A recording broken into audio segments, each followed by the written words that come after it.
Bok, u ovoj video instalaciji prolazimo kroz određene simptome koje ukazuju na probleme s jetrom. Idemo odmah na prvi simptom, to je pojava žute kože, koja ukazuje na bolest zvanu žutica.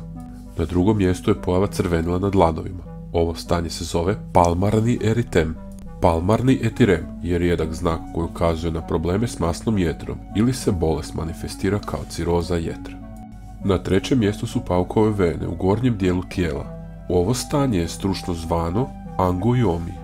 U načelu se ovdje radi o proširenim krvnim žilama, iz razloga što vaša jetra nije u stanju razbiti višak estrogena. Uobičajeno vidjeti ovakve paukove mreže na ženama poslije trudnoće ili kod pacijenata koji uzimaju nadomjesnu terapiju estrogenom. Idemo dalje.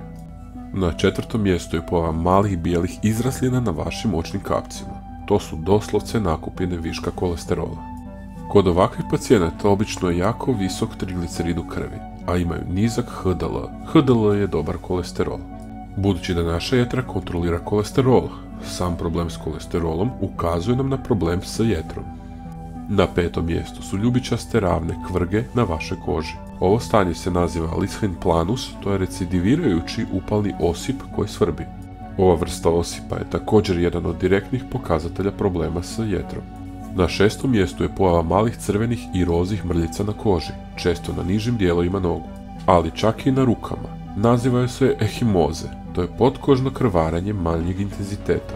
Ovdje napominjem da isto izgledaju kao i masnice, ali je razlika u tome da li ste se probudili s masnicama za koje ne znate odakle dolaze. Ako se pojavljuju bez prethodne ozljede, one ukazuju na jedan od ova tri problema. Prvo, tešku trombocitopeniju. Drugo, pretjerano antikoagulacijsko djelovanje, varfarina ili heparina. I treće, bolest jetre, neodgovarajuće stvaranje faktora koagulacije. Evo i tablice o mogućim uzrocima pojave masnica na tijelu bez prvobitnog udarca ili prignječenja. Na sedmom mjestu je pojava ljuskastih bijelih plakova na vašem tjemenu, nešto poput cca 1 cm ili većih prhuti. Drugi naziv za to je perut. Pojava ove vrste kožnih ljuskica ukazuju nam također na problem s jetrom. Ono što stvara taj simptom je nedostatak vitamina B2 i vitamina B6. Budući da mnogo vitamina prolazi kroz obradu unutar same jetre, tako i u slučaju neispravne jetre dolazi do cijele lepeze problema. A pogotovo što se tiče kožnih bolesti koje se manifestiraju sve od običnog dermatitisa pa sve do palergre, koja je jako opasan kožni problem. Zato je ovdje, koliko god to dosadno bilo, važno naglasiti da brza loša hrana masovno troši razinu vitamina B1 u tijelu, što nas dovodi do svakakvih problema s kožom. Na osmom mjestu je pojava pileće kože, gdje se vide male crvene kvržice na folikulama dlaka, korijenu dlaka.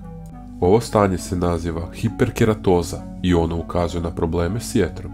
Budući da naša jetra treba skladištiti zalihe A vitamina i E vitamina, usred njene neispravne funkcije nedostaje nam A i E vitamina, pa dolazi do pojave malih kvržica ispod svake dlake na tijelu. Na osmom mjestu je pojava tamnijeg pigmenta na zglobovima kože. Ovo stanje također ukazuje na problem s jetrom i nedostatkom vitamina B12. Sad kada ste saznali ove osnovne pokazatelje, ostaje pitanje kada ćete početi se zdravo hraniti. Za više informacija o ovoj temi posjetite vašeg liječnika opće prakse kako bi se utvrdilo točan problem s jetrom. Želim vam svako dobro i ostanite mi zdravi, dragi moji ljudi. Bok! Sviđa vam se ovaj video?